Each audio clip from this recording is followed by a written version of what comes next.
우리가 오늘은 지난 시간에 계속 이어서 요한복음 7장의 말씀을 가지고서 우리가 어떻게 하나님의 뜻을 분별할까 하는 제목으로 말씀을 좀 나누었으면 생각을 합니다. 제가 한 번 말씀을 한번 드린 적이 있는 것 같습니다. 오래전에 여러 해 전에 제가 한국에 있는 어느 기독교 공동체에 제가 가까이 늘 자주 방문도 하고 했던 그런 공동체가 있습니다. 그래서 그 공동체에서 제가 무슨 그 사단법인체였는데 제가 이사도 하고 뭐 이렇게 했습니다. 그래서 자주 가게 되는데 한 번은 가니까 어떤 자매가 나이가 조금 든 자매였는데 오래전의 일입니다. 그분이 저보고 상담을 할 게 있대요. 그래서 무슨 저한테 상담할 게 있나, 제가 아는 자매긴 하지만 아주 친한 자매도 아닌데 그래가지고 와서 얘기를 하는데 자기 공동체 내에 어떤 형제님이, 그것도 나이가 좀 들었어요. 결혼도 하지 않고 노총각이었죠. 저 자매를 저 형제님을 자기의 남편으로 주신 게 아주 분명하대. 자기가 하나님께 확신을 받았대. 예. 그런데 이 공동체 내에서 이게 방법이 없잖아요. 그래서 어떻게 저보고 좀 도와주실 수 없냐 하는 그런 이유로 저한테 오셨어요. 그래서 제가 가만 생각해 보니까 이게 그 형제님이 저한테 또 똑같은 얘기를 해주면은 제가 뭔가를 하겠는데, 자매 얘기만 듣고 가가지고 뜬금없이 가가지고 얘기하기도 그렇고, 그래서 제가 참 곤란하다 그렇게 얘기를 한 기억이 납니다. 오래전의 일인데. 어쨌든 그 후에 그 형제님 제가 이렇게 간접적으로 들었습니다만은 전혀 그 자매한테 마음이 없었고 다른 자매하고 결혼해서 지금은 잘 살고 있습니다. 그래서 그 자매님이 저한테 얘기했던 그 확신, 저 형제님을 하나님이 제게 남편으로 주셨습니다 하고, 저는 자기는 하나님께서 말씀하셨대요. 그래서 하나님이 그렇게 말씀하셨다 실현을 하셨나 생각했는데, 이렇게 사람들이 하나님의 뜻이라고 생각하면서 우리말로 헛다리를 짚을 때가 많이 있습니다. 적은 게 아니고 많이 있어요. 어쨌든 저는 주변에서 하나님의 음성을 들었다, 하나님의 지시를 받았다, 어떤 사람은 음성을 들었을 뿐 아니라 보았다 하는 사람도 있습니다. 저는 멀쩡한 하늘에 저기 뭐가 있다고 막 가르치는, 그분 정신병자가 아닙니다. 그런 목사님도 만난 적이 있습니다. 그런 분들로 인해서 아주 교회가 어려워지고 공동체가 어려워지는 그런 경우를 몇 차례 본 적이 있습니다. 많은 사람들이 내가 하나님의 음성을 들었다 그러면 마치 우리 전화기 음성 듣듯이, 텔레비전에 무슨 음성 듣듯이 하나님께서 그냥 확성기로 내 귀에 대고 얘기해 준 줄로 잘못 생각하는 경우가 아주 많습니다. 사실은 그렇지 않습니다. 대부분의 제가 당신이 하나님 음성 들었다고 하는데 어떻게 들었냐 물어보면 말씀을 읽다 보니까 그런 마음에 들었다는 거예요. 또 기도하다 보니까 또 그런 생각이 들었대. 그것도 그냥 잠시 지나가는 게 아니고 계속해서 그 생각이 남아가지고 자기 마음속에 끊임없이 이 남아있는 걸로 봤을 때 이건 하나님께서 자기에게 말씀하신 게 분명하다, 그렇게 생각하는 분들이 많이 있습니다. 아주 드물게 정말로 전화기 소리 듣듯이 직통계시로 위에서 얘기했다 하는 사람도 있는데, 그런 사람은 아주 드물고 대부분 자기가 기도하다 보니, 말씀을 읽다 보니, 묵상하다 보니, 큐티 시간에 그런 생각이 들었다. 그래서 그렇게 하면서 그걸 다른 사람들에게 얘기할 때 내가 하나님의 음성을 들었다 이렇게 하면서 막 얘기를 하니까 보통 그 듣는 사람들은 진짜 옆에서 친구가 무슨 대화하듯이 얘기를 했나 보다 이렇게 착각을 할 수가 있는 것입니다. 어쨌든 간에 사람들은 어떻게든 하나님의 뜻이 뭘까, 내가 어떻게 하나님의 뜻에 순종하며 살 수 있을까, 이 고민을 많이 합니다. 우리 어린이들도 그렇죠. 하나님 말씀대로 살고 싶죠. 그러려면은 하나님의 뜻이 뭘까를 알아야 됩니다. 사실은 예수 믿는 사람이 누구냐 이 말을 다르게 얘기하면은 하나님의 뜻대로 살려고 하는 사람들을 예수 믿는 사람이다 이렇게 해도 그게 틀린 말이 아니다. 그래서 우리가 하나님의 뜻을 아는 것이 굉장히 중요하기 때문에 많은 그 선교단체라든지 뭐 교회라든지 이런 데서 하나님의 뜻을 분별하는 훈련도 해요. 그런 책도 많이 있습니다. 설교도 자주 해. 어떤 데는 아주 하나님의 뜻을 분별하는 이 훈련, 먹는 과정도 있습니다. 그래서 여러분 어느 단체에서 하는 거 많이 들으셨죠? 예. 어떻게든 하나님의 뜻을 알려고 굉장히 애를 씁니다. 근데 제가 이제 이 신앙생활 하면서 가만히 보니까 하나님의 뜻이 무엇일까? 요게 하나님 뜻이다. 요렇게 하면 알 수 있어. 라고 하는 하나님의 뜻을 알 수 있는 만능 열쇠. 마스터 키라 그러지. 마스터 키. 문따라 그냥 아무 데나 집어넣으면 다 열리는 거. 그런 마스터 키는 존재하지 않는다 하는 것을 제가 알게 되었습니다. 그럼에도 불구하고 하나님의 뜻을 분별하는 것과 관련해서 매우 중요한 한 가지 사실을 제가 알게 되었는데 그 중에 핵심적인 말씀이 바로 오늘 우리가 읽었던 이 성경 말씀에 있습니다. 그럼 우리가 오늘 말씀을 우리가 보면서 어떻게 우리가 하나님 뜻을 분별할 수 있을까? 우리 어린이들도 하나님의 뜻을 분별하고 하나님 뜻대로 순종하며 살기를 원하는데 어떻게 하면 우리가 그렇게 할 수 있을까 하는 것을 함께 좀 나누어 보겠습니다. 우선 첫째, 사람의 뜻이 있고 하나님의 뜻이 있다. 내 마음에 떠오른다고 해서 다 하나님 뜻이 아니에요. 하나님의 뜻이 있는 반면에 사람의 뜻도 있다라는 것을 우리가 기억을 해야 됩니다. 오늘 그 본문의 14절에서 18절에 보면은 예수님께서 이 말씀을 한 그 배경이 나오고 있는데 14절에 보면은 이미 명절의 중간이 되어 이런 말이 있어요. 여기 보면은 요 명절이라고 하는 말은 초막절을 얘기합니다. 우리 한번 저 앞에 한번 그림 한번 보세요. 저기 보면은 이스라엘에 우리나라도 뭐 3대 명절 혹은 4대 국경일 뭐 이런 말이 있는데 유대 사람들에게 이스라엘 사람들에게는 3대 절기가 굉장히 많을 그 외에도 그런데 제일 큰 절기 3가지가 있어요. 여러분 뭡니까? 첫째 유월절 많이 들어보셨죠? 유월절. 다음 또 오순절. 그로부터 한 50일 지나서 있는 오순절. 그 다음에 오늘 이 나오는 초막절. 초막절이라고 하기도 하고 또 뭐 이 장막절 하기도 하고 이 명절의 이름이 한 개가 있는 게 아니고 각 명절마다 조금씩 더 있어요. 어쨌든 이 3가지인데 오늘 이 초막절이라고 하는 것은 일주일간 지키는 그러한 명절입니다. 여러분들 우리 설날 되면 설날 하루만 하는 게 아니죠. 설날은 하루지만 앞뒤 해가지고 연휴가 있어가지고 며칠씩 쉬잖아요. 마찬가지예요. 이스라엘 사람들도 초막절 옛날에 저 애굽에서 출애굽에서 나올 때 얼마나 그 40년 동안 광야에서 집도 없는 데서 장막 속에 살면서 또 장막 걷어가지고 또 옮기고 40년간 긴 광야 생활을 한 그 조상들의 행적을 생각해서 그걸 기념해서 초막절 이 풀로 만든 이 장막이라는 뜻이에요. 이 말은 이 초막절을 지키는데 일주일간 지켜요. 근데 예수님께서 초막절 이 3대 절기에는 이 유대나라 사람들이 아니 외국에 있는 디아스포라들 외국에 나가 있는 교민들까지 와가지고 예루살렘에 성전에 다 오는 겁니다. 그 중에 이 초막절도 가장 많은 사람들이 오는 그 예루살렘에 모이고 성전에 모이는 그러한 절기입니다. 그런데 그 중에 제일 많이 모이는 때가 언제냐면 초막절에서도 일주일 중에서도 나흘째가 일주일이면 7일이죠. 일주일 7일. 7일 중에서 첫째, 둘째, 셋째, 넷째 날이 제일 많이 온 때입니다. 한가운데 명절 한가운데라는 이 말이에요.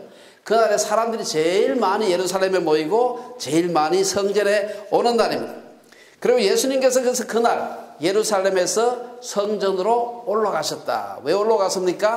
성전은 좀 높은 데 있기 때문에 올라가는 겁니다. 좀 내려가는 게 아니에요. 성전은 좀 넓적한 그 언덕 제일 높은 데 있기 때문에 올라가셨다. 그리고 그곳에 가셔가지고 가르치기 시작했다. 그 다음에 보면 이제 올라가셔서 가르치는데 여러분 거기는 예루살렘 성전에는 똑똑한 서기관들도 많고 제사장도 있고 뭐 여러 가지 학식 있는 사람이 많아. 근데 예수님께서 설교를 하는 걸 딱 들어보니까 놀랍게도 무명의 인사 들어보지 못했는데 유명한 랍비도 아니고 유명한 바리새인도 아니고 서기관도 아닌데 설교를 하던 말씀이 보니까 이 보통 사람이 아니야. 보니까 말의 권위가 딱 있는 거예요. 아니 도대체 배운 것이 하나도 없는 줄로 생각했는데 우리말로 같으면 도대체 일자무식인 줄 알았는데 일자무식이 무슨 말인지 알아? 일자무식. 글자 한자도 모르는 무식쟁이다 이 말이에요. 옛날에는 글자를 모르는 사람이 아주 많았어요. 요즘은 글자 모르는 사람 거의 이제 초등학교만 들어가면 다 글자 알고 더더군다나 우리나라는 세종대왕께서 원체 글자를 잘 만들어가지고 이 세계에서 글자가 너무 단순하고 잘 만들어가지고 대한민국 사람의 99% 이상은 다 글자 읽을 수 있어요. 요즘은. 근데 옛날에는 글자를 읽을 수 있는 사람이 별로 없었어요. 글자를 소수의 사람들만 읽을 수 있어요. 그래서 대부분의 사람들은 일자 무식이었습니다. 특히 여자들은 특별히 그 글자를 아는 사람이 별로 없었어요. 근데 가만 보니까 예수님께서 글자를 하나도 모르는 사람 아닌가 싶었는데 보니까 말씀하시는 걸 보니까 글자를 모르는 사람이 아니야. 굉장히 학식이 풍부하시고 도대체 우리 공부 많이 한 서기관 바리새인들보다도 더 권능 있는 말씀을 하시니까 깜짝 놀란 것입니다. 어떻게 이 사람이 글을 아느냐. 이 글이라고 하는 것 자체가 여러 가지 학식을 말하는 것입니다. 근데 여러분께서 우리가 성경에 보면 이미 예수님께서 성경에 보면은 12살 때 예수님 지금 이 말씀 하실 때는 30세 정도 됐을 때인데 12살 때 보면은 예루살렘 올라가셔가지고 서기관들과 이 막 말씀을 놓고서 구약 성경을 놓고서 토론을 막 했다 하는 그런 얘기가 나와요. 근데 그래고는 다른 얘기가 없습니다. 그래서 사람들이 그동안 몰랐어. 예수라는 분이 그렇게 대단한 분이 계신다는 것을 그때 처음으로 초막절에 설교하시는 거 보면서 깜짝 놀라면서 예수님을 발견하게 된 겁니다. 사람들이 도대체 저 사람이 막 전혀 배운 적이 없는 사람으로 아는데 어떻게 저렇게 말씀을 잘할까? 이때 예수님께서 내가 지금 가르치는 것은 내 자신에게서 나오는 말이 아니고 내가 하나님께서 주신 말씀입니다. 16절에 보면은 그렇게 말씀하는 겁니다. 내가 지금 가르치는 것은 유명한 랍비 같으면 요새는 아마 선생님 혹은 무슨 교수님 뭐 되겠죠. 내가 무슨 대단한 하버드 가서 배운 게 아니고 하나님께서 내게 친히 말씀해 주신 것이다. 그러면서 17절에 오늘 우리 성경 말씀에서 제일 그 요절이 되는 말씀이 나오는데 거기 보면은 니네들이 하나님의 말씀이 무엇인지 하나님 뜻이 무엇인지 이게 내가 하는 말인지 하늘에서 온 말인지도 모르는데 하나님의 말씀을 잘 분별하려면 어떻게 해야 되느냐 하면은 오늘 본문에 있는 말씀입니다. 사람이 하나님의 뜻을 행하려 하면 이 교훈이 내게서 나왔는지 하나님께로부터 온 것인지 알 것이다. 조금 쉽지 않은 말씀인데 이 말씀을 하는 것입니다. 아까 처음 얘기한 대로 예수님께서 우리에게 하나님의 말씀을 분별하는 법을 가르쳐 주셨는데 사실은 성경 곳곳에 보면은 예수 믿는 사람들은 하나님의 뜻이 무엇인지 알려고 노력을 해야 된다. 그 말씀이 있습니다. 사도 바울도 보면은 로마 12장에 보면은 늘 하나님의 뜻이 무엇인지 분별하려고 노력을 해라. 근데 문제는 제가 처음에 얘기했습니다만 하나님께서 야 이게 하나님 뜻이야 하고 핸드폰도 딱 가져오면 얼마나 좋겠어. 아니면 다른 애가 전화를 해주면 하나님 뜻이구나 알겠는데 그런 경우는 극히 드뭅니다. 없는 건 아닌데 극히 드물어. 성경에 보면 참 부러운 게 하나 있어. 뭔가 하면은 사도행전 8장에 가면은 무슨 얘기가 있느냐. 여러분 그 얘기 아시는지 모르겠어요. 주의 사자가 빌립에게 말하여 이르되 일어나서 남쪽으로 향하여 예루살렘에서 가사로 내려가는 길까지 가라.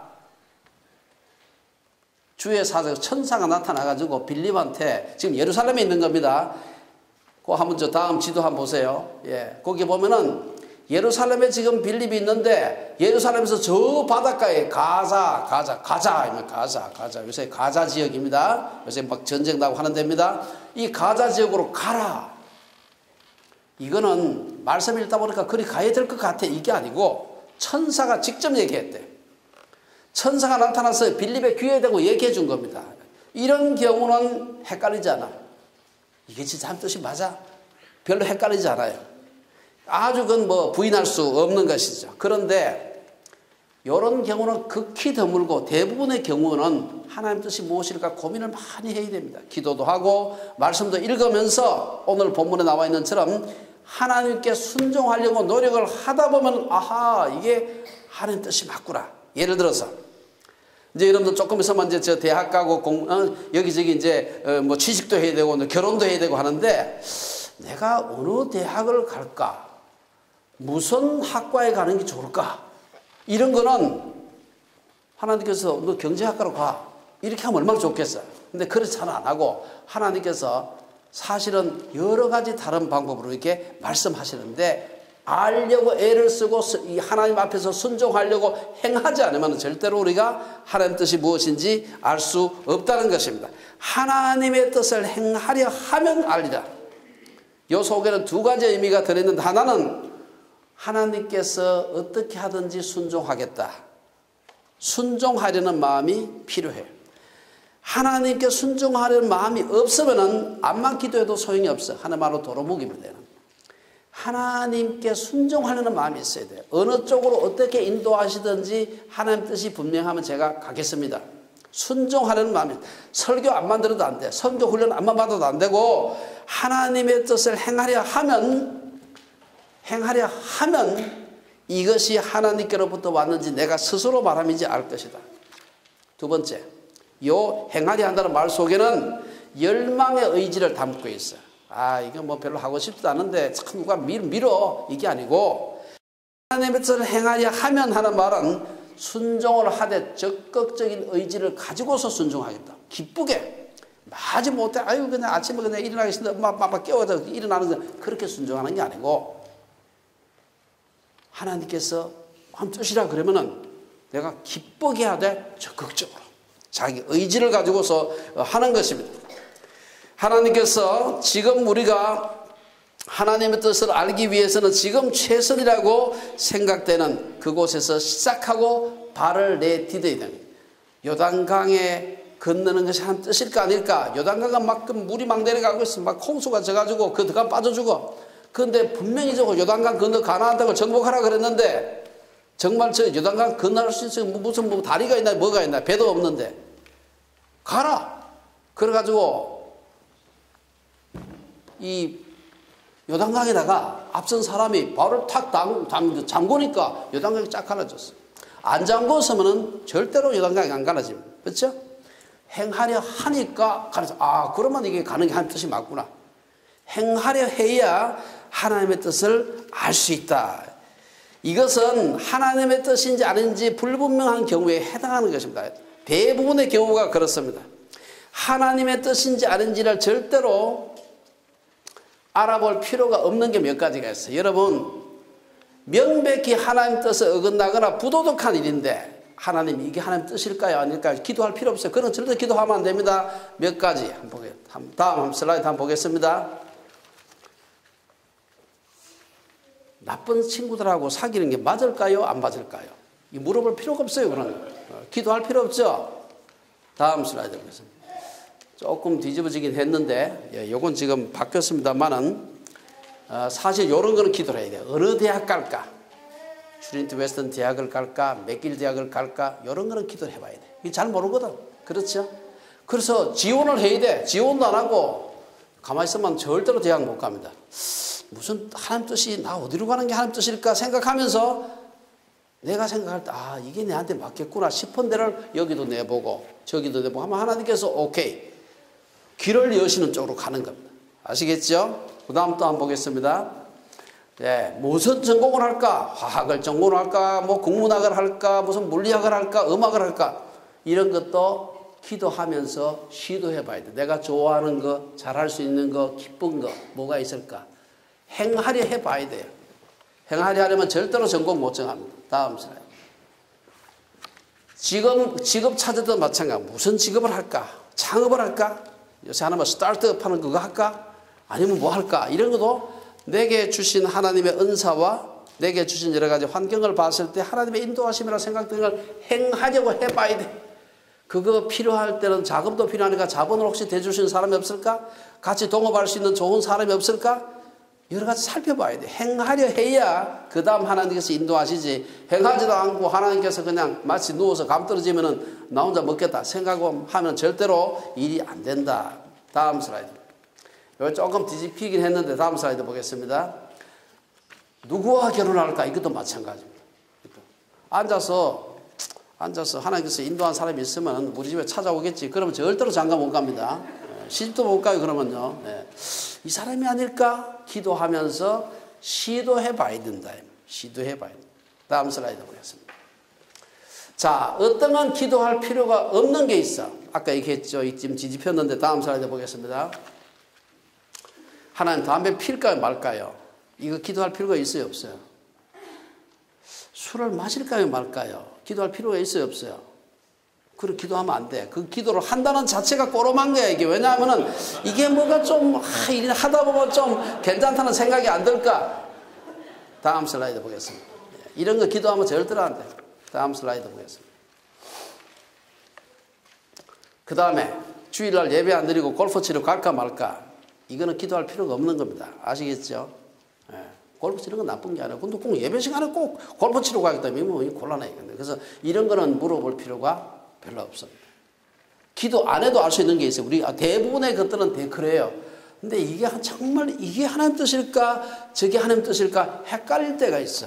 내가 물리학과 갈까 화학과 갈까 이건 정말 헷갈립니다. 왜냐하면 두 전공이 적성이 비슷해요. 다음 슬라이드 보겠습니다. 어쨌든 이런 거 하나님 도적질 할까요 말까요? 이런 기도할 필요 없어요. 이런 건요. 다음 슬라이드 보겠습니다. 거짓말 할까요 말까요? 이 거짓말 하는 것 같아요. 이게 거짓말 할까요? 이런 거 기도할 필요가 전혀 없다.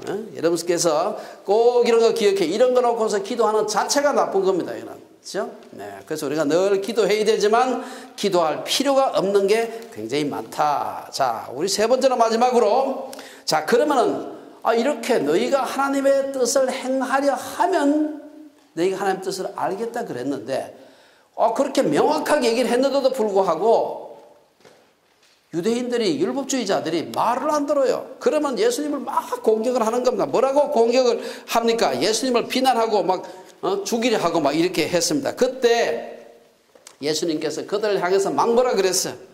19절부터 보면은 모세가 너희에게 율법을 주지 아니하였느냐? 너희 중에 율법을 지키는 자가 없도다. 그렇게 자기가 율법을 잘 지킨다고 했는데 율법을 안 지켜. 예수님 보고 율법 안 지킨다고 예수님 죽이려고 하는데 자기들은 대놓고 율법을 안 지키는 겁니다.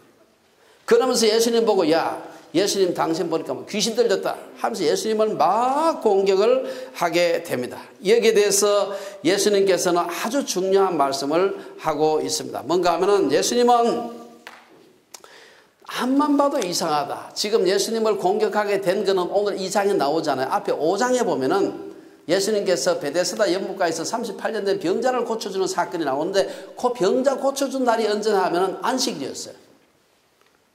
안식일에 병자를 고쳐주었다고 해서 그 병자를 고쳐준 것은 안식일을 범했다고 해서 예수님을 죽이려 하는 겁니다. 그것을 보고서 예수님께서 그들을 마구 나무라고 있는 것을 볼 수가 있습니다. 자, 여기서는 그 얘기는 이제 잠깐 지나가고 할례 받는 얘기를 해요. 할례는 난지 8일 만에 받는 것입니다. 8일 만에 받는 이 할례가 8일째 난지 딱 8일째 태어날 때 안식일로부터 딱 8일 전에 났다 생각해 보세요. 그러면은 어떻게 되겠어요? 8일째 달은 할례를 받아야 되죠. 할례를 받는다는 그 일하는 것이죠. 그런데도 불구하고 안식일에 8일째가 되면 난지 8일째가 되면 안식일이라도 너희가 할례를 하지 않느냐.